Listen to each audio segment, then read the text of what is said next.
Hello everyone, welcome. Thank you so much for joining this webinar.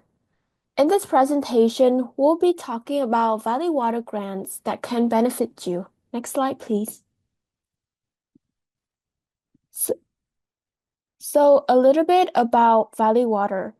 Valley Water manage an integrated water resource system that includes the supply of clean, safe water, flood protection, and stewardship upstreams on behalf of Santa Clara County's 1.9 million residents.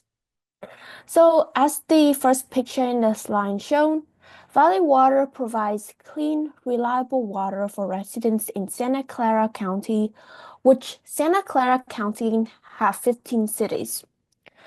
And second, Valley Water provides flood protection in our county.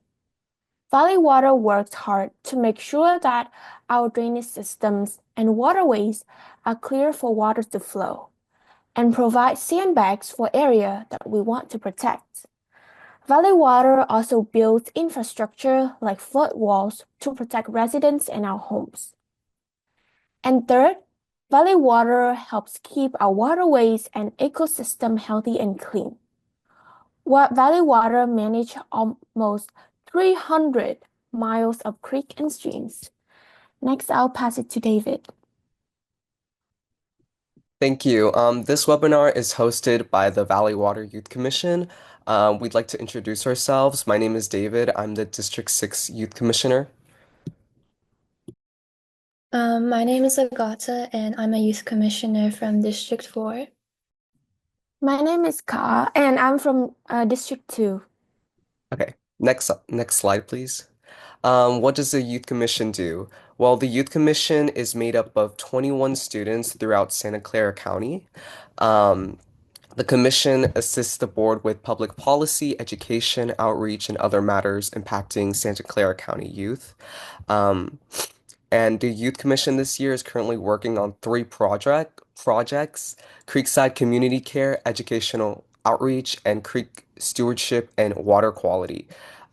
Today, as part of the Educational Outreach Project, we'll be covering information about mini grants, refill station grants, and a field trip fund, then answering any questions you may have. Next slide, please. Okay, so I will be talking about two grants that Valley Water offers, starting with mini grants. Next slide, please. Okay, so the mini grant program funds water-related community projects in Santa Clara County. And the grant is up to $10,000, and all these projects are related to safe, clean water, water conservation, flood protection, and education volunteerism. Next slide, please. Okay, so who is eligible? Any schools, community-based organizations, private and public agencies and nonprofits in Santa Clara County are eligible for this mini grant program. And some things to note are that the application is open year-round on a rolling basis, and the projects must focus on at least one of the following, which are water conservation, flood protection, and environmental stewardships. And some project examples that could be related to these topics are implementing water-saving technologies, supporting creek cleanups, or projects like restoring habitats. And all these projects must provide free public access and/or also demonstrate a significant public benefit to the residents of Santa Clara County. Next slide, please. Okay, so here are some previous projects from schools. And these were community gardens, outdoor classrooms, water conservation workshops, and watershed education field trips. Next slide, please. Okay, so now I will be talking about the refill station grants. So this grant provides funding for the installation of a new refill station. And these refill stations are really important because they provide clean, accessible water to the public, and they also help reduce waste from plastic water bottles. And this grant is $5,000. Next slide, please. Okay, so much like the mini grant, public agencies, schools, nonprofits, and organized community groups and private entities are all eligible for this grant, but they all must be located in Santa Clara County and be accessible to the public, meaning there can't be any fee to use the station. Next slide, please. Okay, so the process of applying, receiving the grants, and finishing the installation of the refill station takes around 2.5 months, but the applicant has a year to finish the project. And to begin, you'd have to prepare all the requirements and then submit them to the Flux Grants Management System. Then after 2 to 4 weeks, if all the requirements are met, then the grant will be awarded. And then after 4 to 6 weeks, the Valley Water will help draft and finalize an agreement with the grantee. And the grantee can also pick whatever model they would like. And then finally, half of the grant will be sent. And to receive the rest of the money, the applicant would have to submit two things, which are a picture of the refill station with the Valley Water logo and the final payment request. So next, we'll be talking about the Field Trip Fund opportunity. Next slide, please. So the Let's Go Field Trip Fund was created by environmental volunteers, which is a nonprofit organization. And this fund was started in 2011 with grants from the Environmental Education Funders Courtism and some local donors.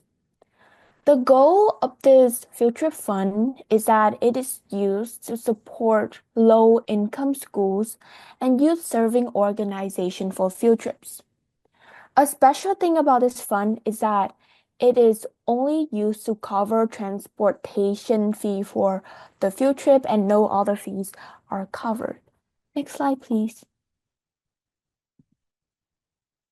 So who is eligible to apply for this Let's Go Field Trip Fund?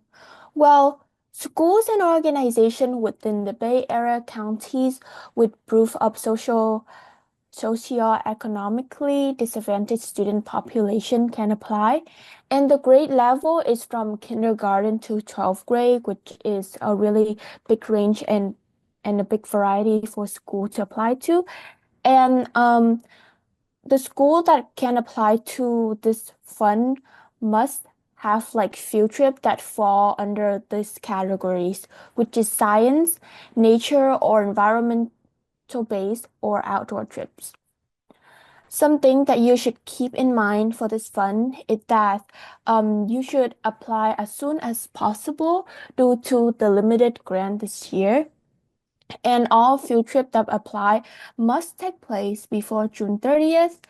And each class or each group of students is eligible for only one grant award per school year. And for more information on to apply, you can also visit the main website. Next slide, please. And some impact of this field trip is that more than 50,000 student learning experience on environmental field trip was provided, and more than 800 field trips was funded, and more than 1,000 transportation bus was provided for the purpose of helping the student learn about environmental costs. And a special thing about the slide is that all of the picture here in the slides are from the main website, which means that these pictures are like true, like real life evidence of students that was benefited from this field trip and that was funded. Next slide, please. And so these are some free Valley Water field trips. So because this trip is funded by Valley Water, you will get double the amount of transportation budget, which in total is $1,000. And some of the location that we highly recommend you to apply to your field trip that are free. First is the Silicon Valley Advanced Water Purification Center. So in this center, you'll be learning about the water purification technology and process behind the water that we can use every day and how purified water can protect the environment. A second free location that we recommend you to apply is the Alamitos Outdoor Classroom Field Trip. So this trip will feature a light walking trail around our percolation pond, an operating dam and fish ladder, and fun activities that can engage the students. The grade level that can apply for this classroom field trip is from 3rd to 12th grade, and the duration is about 2 hours. Next slide, please. Valley Water success stories. Next slide, please. Next, we'll hear from a former youth commissioner who installed a refill station at Milpitas High School.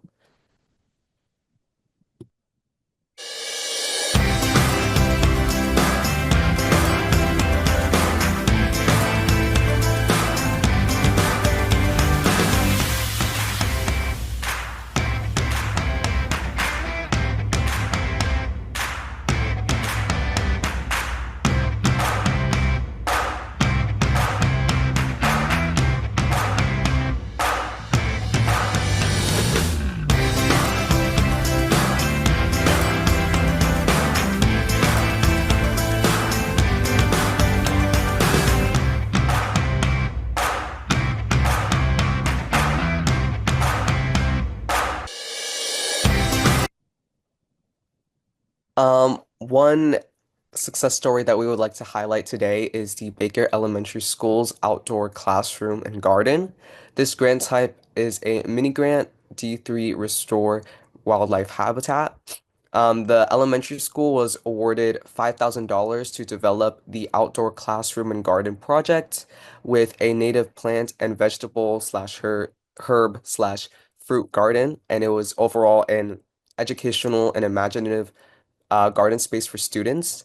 It was created to highlight the significance of sustainable agricultural practices to educate students, and over 100 students are engaged in planting and caring for the space. Next slide, please.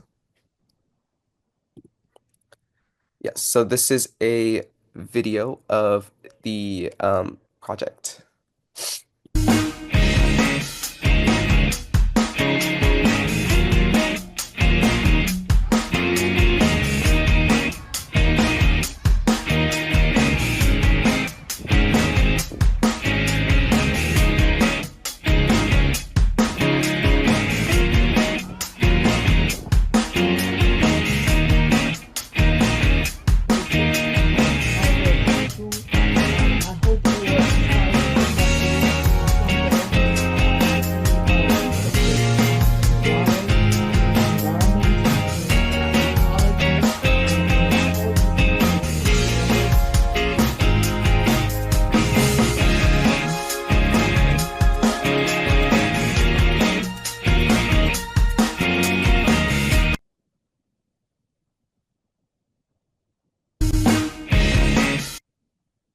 The second grant success story that we would like to highlight is the Empire Gardens Elementary School mural project.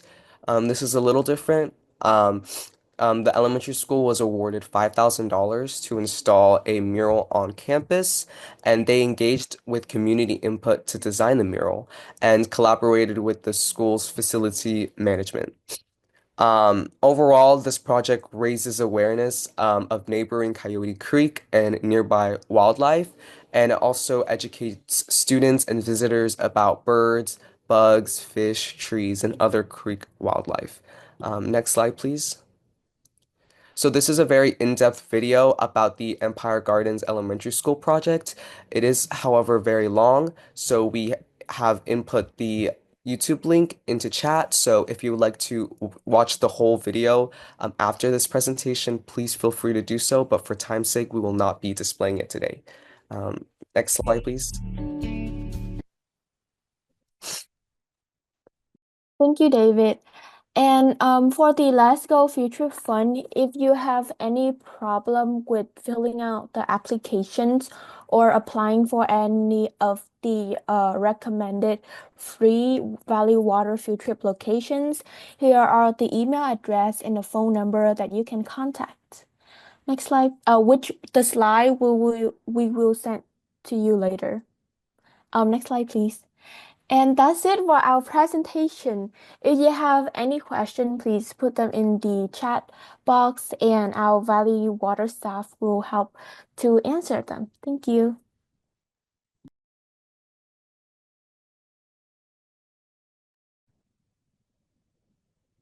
Thank you. I'd like to introduce a staff member from our Valley Water Grants team. Robert, would you like to introduce yourself? Hi, yes. Thank you all for attending. My name is Robert. As Liz said, I'm with the Grants and Partnerships team, mainly working with the mini grant program, but I've also kind of worked with the refill station grant program. So, yeah, if you have any questions, feel free to put them in the chat, and I'd be happy to help answer them. Sure, I'll go ahead and start with ones that already came in. Will the link to this presentation be sent to everyone? Absolutely. After this, we're going to process this recording and also send that out. We also have, can PTAs sign up for a refill station? Yes, PTAs are more than welcome to sign up for a refill station. I believe in the past we've worked with some PTAs in Santa Clara County. Again, I just would recommend working with whoever's in charge of the PTA. If you're still installing in the school site, just to get all the required site permissions and all the other required documentation, which can also be found on our refill station website. And are there locations other than schools that can sign up for a mini grant or a refill station? Yes, definitely.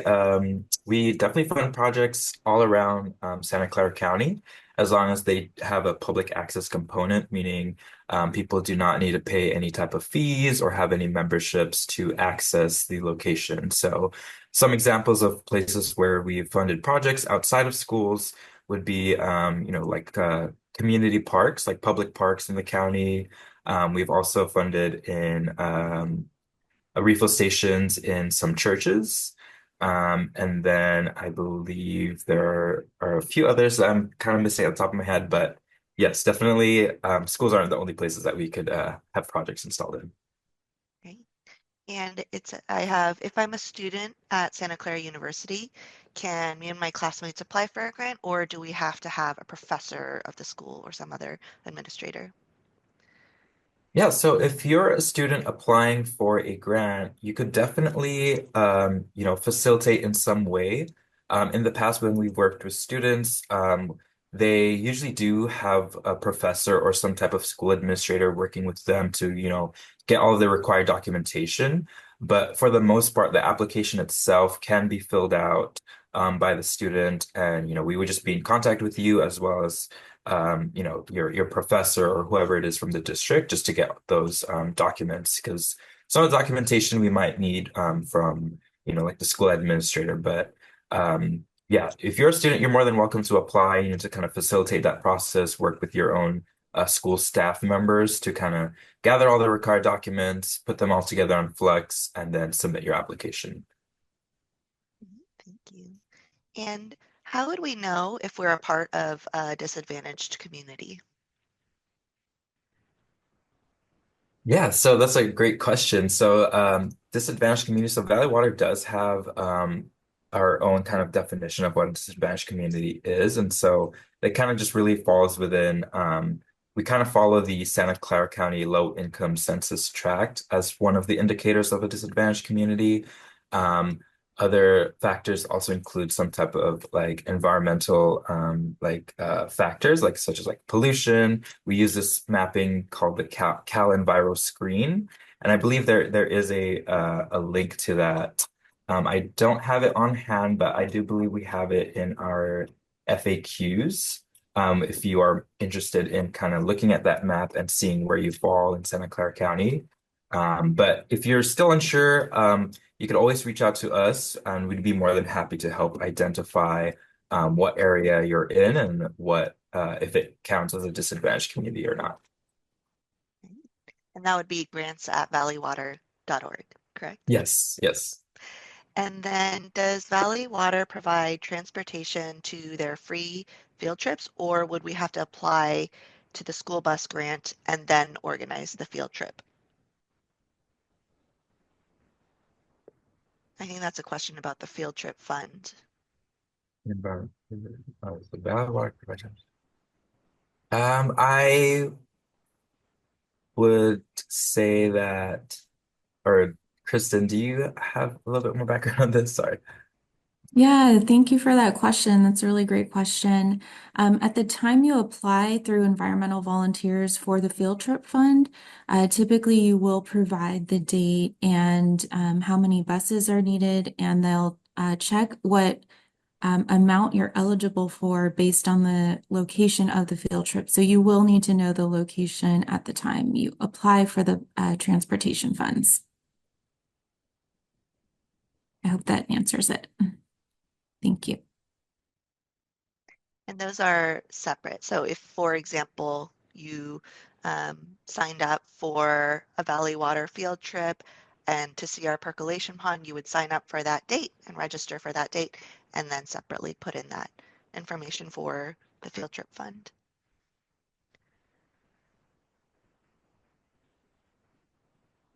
And then what about, can I apply for more than one refill station for our school?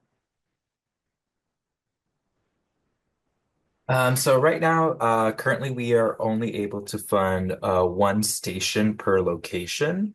If you're looking to apply for, two stations at your school, we most likely may not be able to accommodate that.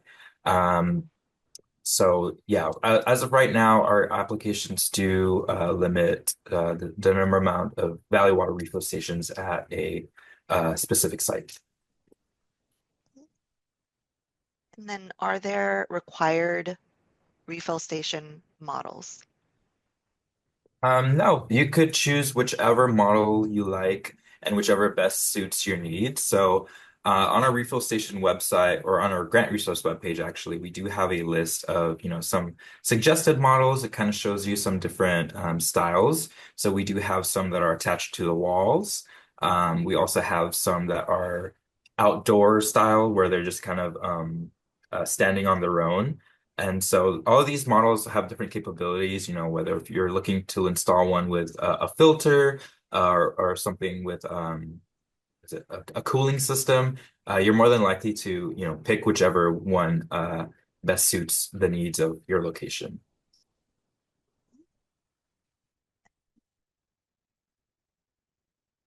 Then what about maintenance of the refill station after it is installed? Once your refill station installed, the organization who we have the agreement with, whether it be your school or whoever, was awarded the station itself, they will be responsible for maintaining the station beyond the term of the agreement. So even after the agreement expires, it will be up to their responsibility to, replace any parts or replace any filters if there is any filters and things like that. And so with the Valley Water Refill Station grant, we do kind of account for some maintenance costs in that. Most often there might be some leftover funds, and those leftover funds are, typically used by the grantee themselves to replace any filters or do any maintenance beyond the term of the agreement. And then for mini grants that involve the gardens or lessons, are teachers applying for these grants, principals or district administrators? Yeah, so I'd like to say all of the above. We've kind of worked with every type of staff person from each, level, whether it be from the school itself or from the district. So anyone could really apply for that. Again, we would just need some of the required documentation. And with schools, that mostly comes from someone from the district. So usually there would be a contact person that we'd have to interact with just to retrieve some documents or just work out some other additional details. But for the most part, yes, teachers are more than welcome to apply for a mini grant as well. And does the Youth Commission have favorite field trip locations they recommend? So I'll pass that to our youth commissioners. Any favorite locations that you've been to?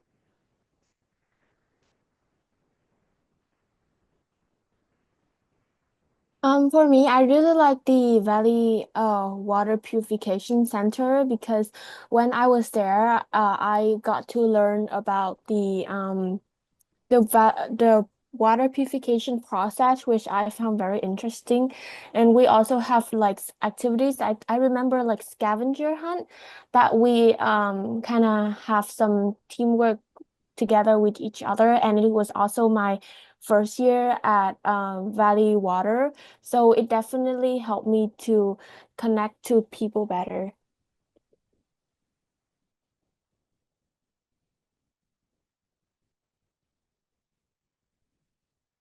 And then there are some security questions about who can access school grounds. So how does this affect the ability to apply for a mini grant given that free public access must be guaranteed? Yeah, so that's a great question, and definitely so long and those short, the mini grants, we are still able to fund them in schools, given that schools, typically have some type of events, either on the weekends or certain hours where members of the public could still attend. So that's totally fine. As long as, people don't have to like pay, to be a part of the school. Let's say if it's like a private school, they don't have to, be paying tuition or any type of fees to access it. As long as you could kind of demonstrate that there is some type of public access, within certain hours as determined by the school, you are still eligible to apply for a grant project. And same goes with refill stations too. We've definitely had that question come up in the past where some schools, are only open to certain times of day and could only allow, the students, which, totally makes sense. Like, it's definitely a security reason to just have the students on campus. But sometimes these schools will open up the campus to like the public, like to, students' families, whether they have some type of school event or, like soccer or basketball games or any type of sport games where people could come in and watch. That's definitely a great example of how they, have that public access component. So, yeah. And how long does it take to hear back about a grant application? Yeah, so good question. So it really varies depending on, the amount of feedback that our reviewers have regarding the application and how fast we are able to receive those type of follow-up or documents that we request. But typically when you apply for, let's say, a mini grant, we do try to get back to you with any type of questions or follow-up within 2 weeks. And I think the same goes for refill station grants. We do our best to kind of, keep the process moving, get you all the questions or feedback that we need.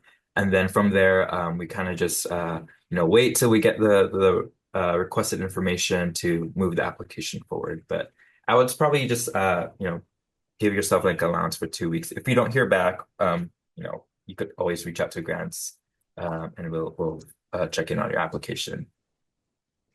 And then if my application gets rejected, do you provide any feedback so I can reapply? Definitely. So if your application does get rejected, which, just be transparent, it's a very rare case for mini grants and refill stations because we do, do our best to work with every single type of applicant, making sure that the project is legible, making sure that they are an eligible applicant. But for some reason, the application just does not fit within our program guidelines or requirements. We are more than happy to, provide those feedback and, keep the process as transparent as possible. We do our best to kind of explain, why we need certain documents or why some certain documents don't comply with our program. So if you are rejected or for some reason we can't fund your project, you'll always be in the know. We'll always communicate that with you. But for the most part, we do work with every single type of applicant to put their application in a position where it is eligible for grant award.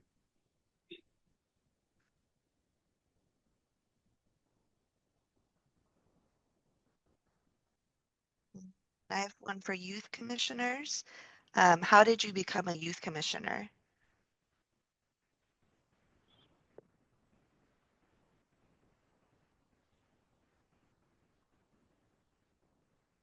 So I actually found out about it through a family friend who was a youth commissioner. So that's not like a usual way you would find out about it. But yeah, I was like inspired, so I decided to join. And for me, it was in my 10th grade where I got email from my student activities staff. That email was sent out to everyone, and at the time I was also looking for like environmental related opportunities. So that that email invitation really interested me, and I decided to apply for youth commissioner.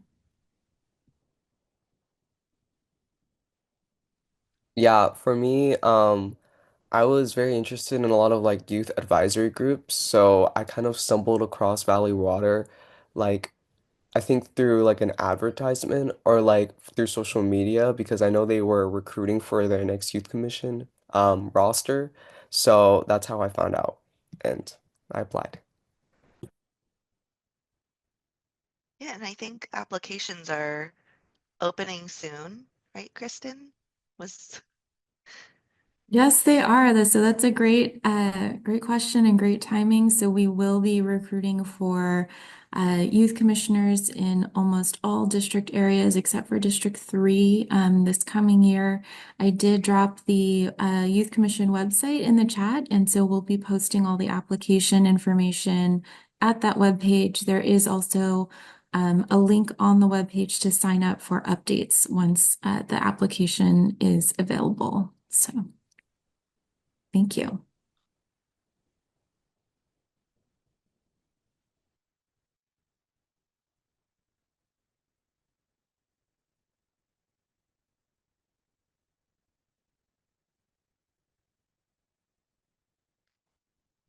just waiting to see if any other questions come in.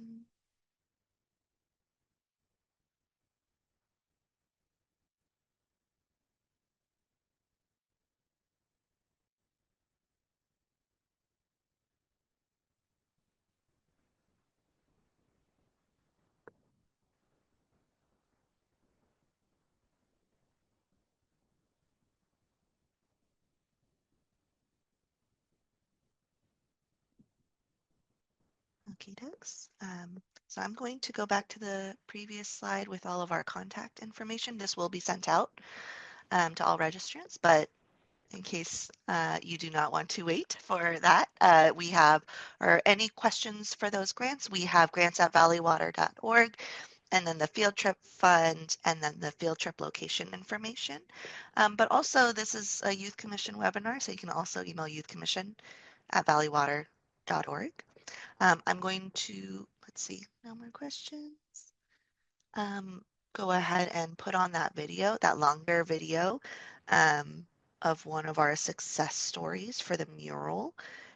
But thank you all so much for your time and for coming and learning about opportunities for grants from Valley Water. Are there any other closing thoughts before I go back to that video?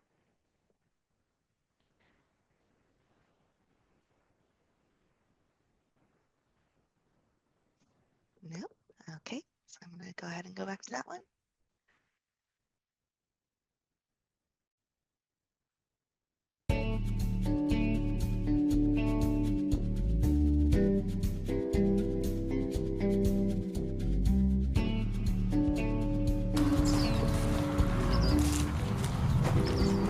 Hi, how's it going? My name is Paul J. Gonzalez. Welcome to the Coyote Creek.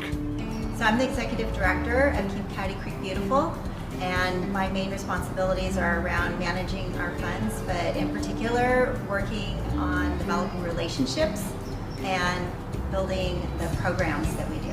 I've been a muralist since 1996. When I started, I was an oil painter, and then from there experimented with acrylics, then moved to ceramics, a little bit of glass blowing, and next thing you know, once you got that first piece, it just kind of just took off from there. I never thought I would be getting to 200 murals. It's pretty amazing.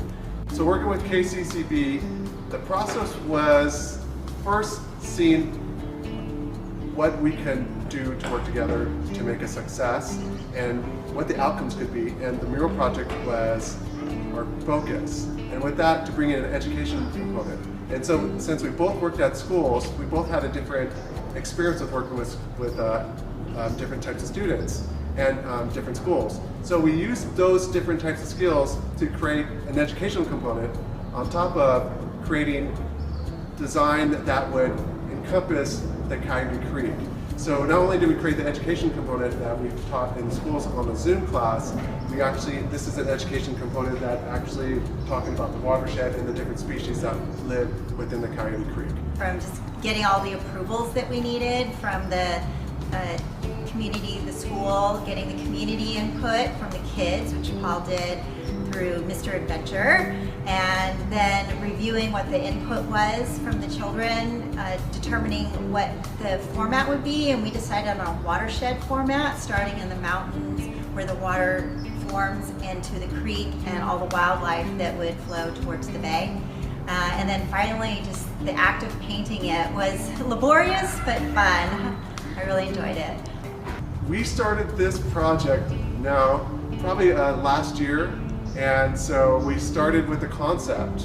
We started to come up with what we're gonna do, the different approach steps, also the educational component, looking for a school, and this school happened to be available and was interested in our project, and from there, looking at the site to see what wall would be perfect for a mural for everybody to see, because selecting a wall is really important, because you don't want to do a wall that only a couple people can see. You want to make sure the whole school gets to see this so that they're able to enjoy the beauty and they're able to get the message. And then after that, we have to schedule the time for the painting and so forth. And also doing this during the COVID, we had a lot of hiccups, and so but we kept on persevering until we were finally complete. I would say the biggest challenge we had was the COVID. And at the same time, they say challenges just make you stronger, right? We were able to make this happen with all these different obstacles, and we had to find a solution, and we made it work. And that's a success right there. Every project's different, and so you always have a different set of criteria that you have to meet up, a different process. Each school district is different, each organization is different. So you're just trying to find how to make it work, that merging of, trying to make it work. Murals are awesome because it really leaves a mark. In fact, with the mural, you don't have to put too much detail. You can make it a little bit more airier, so we can actually paint more of the space. And that's what we did here. We could have put more details and so forth, but there's a certain point where you don't want to be having it too busy as well. So we want to have a nice, well-balanced piece, and I think murals are a great opportunity to educate in regards to creek preservation and the environment. Well, we had to have the coyote because this is Coyote Creek. I also mentioned that there were a mixture of insects and of flowers and mammals and birds. So I want to make sure that we had a mixture of those. I love this area, but I think I like the raccoon, but I also love the scrub jay. I don't know, I like all the different personalities on this. I think that's kind of fun. I love the neck right here. I don't know, I have different parts that I like for different reasons. My favorite part of the mural is the American robin. And this is a bird that I recognized early on in my life and really have resonated with, between its color and just the way that it flies around and its energy. The main takeaway for me on this mural is beauty and education. So we want to beautify, but also inspire, and educate. And so here, as much as it just looks, we see the different animals, we actually selected these animals. So that was actually part of KCCB's job, was to educate me on certain species within the Coyote Creek. So working with them to educate me, I also get to learn more about that Coyote Creek and other animals and species that are living in there. So I was educated, and so we get to educate this students, the teachers and the staff, and everybody who visits the campus. It's beautified the school, and we really transformed a very boring two-tone wall into this amazing color of life. There's just so many colors in here. I also want people to recognize that we've got a watershed, that this all leads towards Coyote Creek, which is adjacent to the school. Like, the school backs up to it. And that's really important for the youth here to know, is that they do have this creek, and that this creek has a lot of life. We also help people to get engaged and learn more about nature through our bio blitzes and coming out and doing creek cleanups. So I feel like there are ways through our organization, but also others, that connect people with nature. But it just starts with looking out the window or taking a step out in your yard and seeing what's there. Once you start to be involved, whether it's a creek cleanup, neighborhood cleanup, or just start looking at these different resources that are out there and start connecting with people, then it opens up the door. And then you just continue with those efforts. And next thing you know, you're part of removing tons of trash out of the creek. You know, you're part of the awareness of, well, what am I doing that's, you know, impacting the environment? So then I start to reflect on myself to see, well, what kind of changes can I do besides just, you know, clean up the creek? And then also at the same time start to share it. So once you get the door open and you have the interest and you start to go out there and reach for it, I think it just opens up. So I always tell everybody, just try it out, get involved, and just open your mind about how you can have an impact. We all can have an impact if we really just open our minds and be active to it.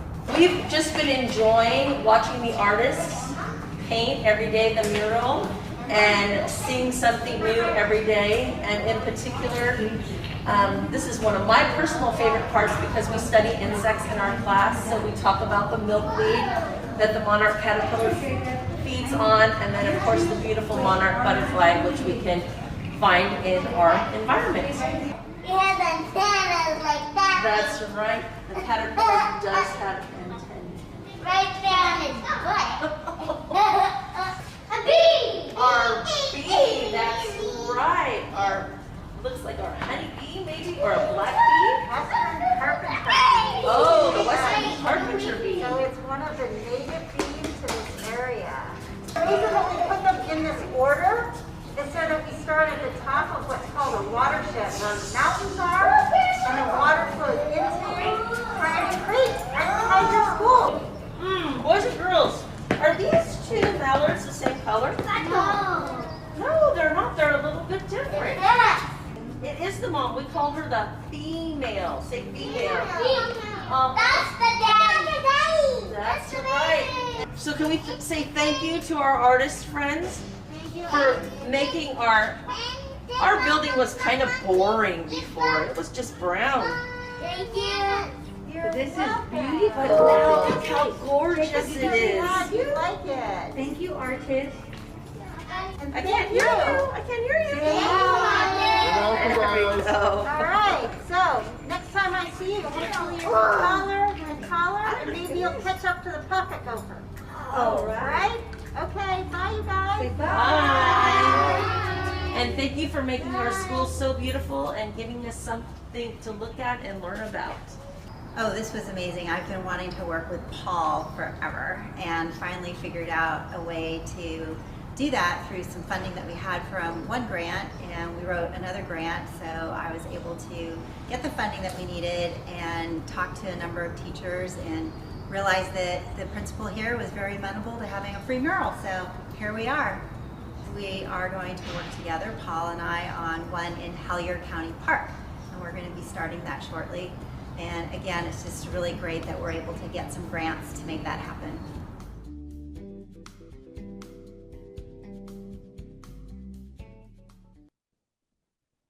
Okie dokie. So thank you so much. Again, I'm going to put up the slide for our contact info. And we'll be sending out this recording as well as the slides. But please feel free to reach out at any time. Thank you so much.